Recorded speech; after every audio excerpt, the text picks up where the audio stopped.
तो welcome back to our channel trick with AK. आज हम मैथ का पार्ट नंबर 26 करने वाले हैं। इसके पहले हमने पार्ट 25 करवा रखे हैं जिनकी प्लेलिस्ट बन चुकी है, आप जाकर देख सकते हैं। लिंक भी डिस्क्रिप्शन बॉक्स में है, जहां पर हम डेली 5 मैथ के ऐसे मोस्ट इम्पॉर्टेंट क्वेश्चन को डिस्कस करते हैं जो कि आपके हर एग्जाम से पूछे जाते हैं।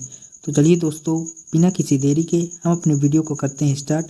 यदि आपको वीडियो अच्छी लगे तो प्लीज़ वीडियो को लाइक कर दें और चैनल पर नए हो तो चैनल को सब्सक्राइब ज़रूर कर लें। आज का हमारा पहला क्वेश्चन है कि दो संख्याएं 3 और 4 के अनुपात में हैं। प्रत्येक में से 30 बढ़ाने पर उनका अनुपात 9:10 हो जाता है, तो वह संख्याएं क्या हैं? तो हमें ज्ञात करना है कि वह संख्या कौन सी हैं। तो जो सबसे पहले अनुपात है वो यहाँ पर है 3 और 4 का रेशियो, और प्रत्येक में 30 बढ़ाने पर जो रेशियो हो जाता है वह हो जाता है 9 और 10 का।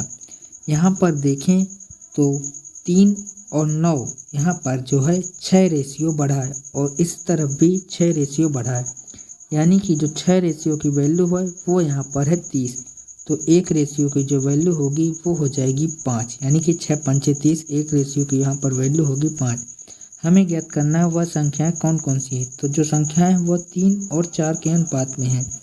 तो पहली संख्या हो जाएगी यहाँ पर 5 3 15, और जो दूसरी संख्या होगी वो होगी 5 चौको 20। तो 15 और 20 पे संख्याएं होंगी। तो 15 और 20 जो है वो हमारे यहाँ पर ऑप्शन नंबर बी में है। यहाँ पर हमारा ऑप्शन जो बी है वह बिल्कुल से करेक्ट आंसर होगा। सो आई होप यह क्वेश्चन आपको अच्छे प्रकार से समझ में आ गया होगा।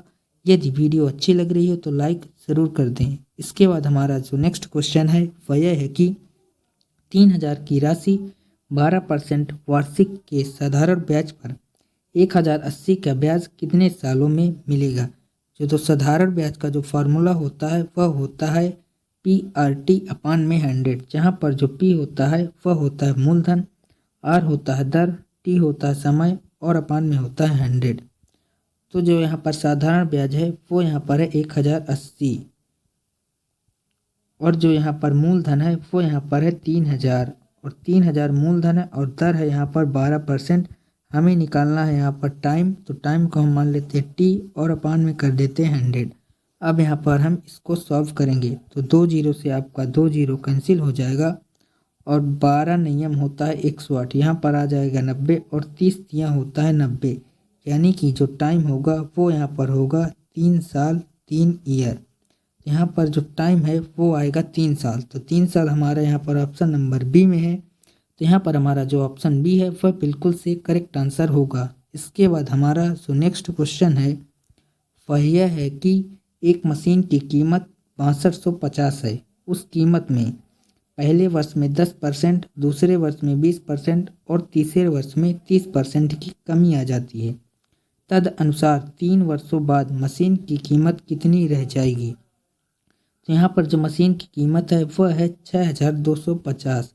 6250 पहले वर्ष में घटता है 10%, तो 10% की कमी आई, यानी कि बचेगा यहाँ पर 90%। इसके बाद आई है 20% की कमी, यानी कि 20% की कमी आ गई, तो यहाँ पर बचेगा 80%। इसके बाद 30% की कमी आ गई, यानी कि यहाँ पर बचेगा 70%। अब यहाँ पर हम इसको सॉल्व कर लेंगे तो 3 वर्षों बाद उस मशीन की जो कीमत होगी वह निकल कर आ जाएगी। यहाँ पर हम सॉल्व करेंगे तो 2 जीरो से आपके ये 2 जीरो कैंसिल, और फिर इस 2 जीरो से ये 2 जीरो आपके कैंसिल। इसके बाद हम 25 चौके हो जाएगा यहाँ पर 100, और 25 50 सही हम हो जाएगा यहाँ पर 625। इसके बाद आ जाएगा 4 दूना 8। यदि हम 25, 9, 2 और 7 की आपस में यहाँ पर मल्टीप्लाई कर देंगे तो यहाँ पर निकल कर आएगा आपका 3150, यानी कि जो उस मशीन की कीमत रह जाएगी वह रह जाएगी 3150। तो 3150 है वो हमारे यहाँ पर ऑप्शन नंबर सी में है। तो यहाँ पर जो हमारा ऑप्शन नंबर सी है वह बिल्कुल से करेक्ट आंसर होगा। इसके बाद हमारा जो नेक्स्ट क्वेश्चन है वह यह है कि यदि किसी भी क्वेश्चन का आपको आंसर आता है तो हमें कमेंट बॉक्स में ज़रूर बताएं। यदि 3 संख्याएं 5, 6 और 8 के अनुपात में हैं और उनका जो योग है वह है 3800, तो सबसे बड़ी संख्या हमें यहाँ पर ज्ञात करना है। तो तीनों संख्याओं का जो योग है वो यहाँ पर है 3800, और जो तीनों संख्या है वो 5 और 6 और 8 के अनुपात में, यदि हम इन तीनों को अनुपात का योग देखें तो 8, 6, 14 और 5, 19, यानी कि जो 19 रेशियो की वैल्यू है वो यहाँ पर है 3800 रुपये। हमें ज्ञात करना है यहाँ पर एक रेशियो की वैल्यू, तो एक रेशियो की जो वैल्यू होगी वो होगी 19 दूना 38 यानी कि 200 रुपये।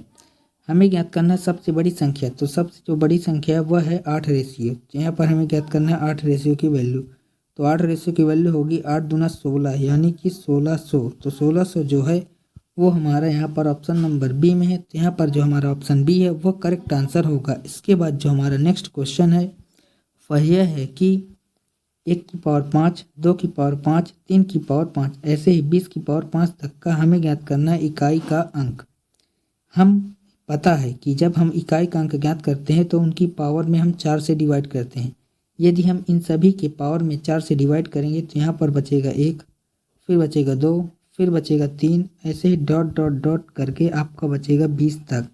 यहाँ पर हमें 1 से लेकर 20 तक की संख्याओं का योग ज्ञात करना है। तो जो योग का फार्मूला होता है वो होता है n+1/2। तो यहाँ पर जो संख्याएं हैं टोटल वो है 20, तो n की वैल्यू होगी 20 और 20 + 1 यानी कि 21 अपान में आ जाएगा 2। ये होता है इन संख्याओं का योगफल का फार्मूला। तो 2 दहम हो जाएगा 20 और 21 दहम यहाँ पर हो जाएगा 210।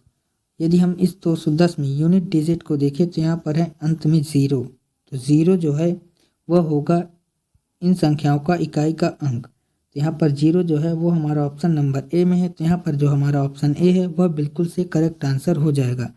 सो आई होप कि आपको यह क्वेश्चन भी अच्छी प्रकार से समझ में आ गया होगा और ये हमारा आज का लास्ट क्वेश्चन था।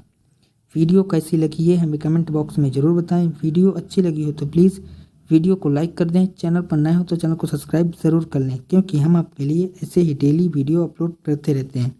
तो आज के लिए इतना ही, मिलते हैं नेक्स्ट वीडियो में। तब तक के लिए जय हिंद, वंदे मातरम।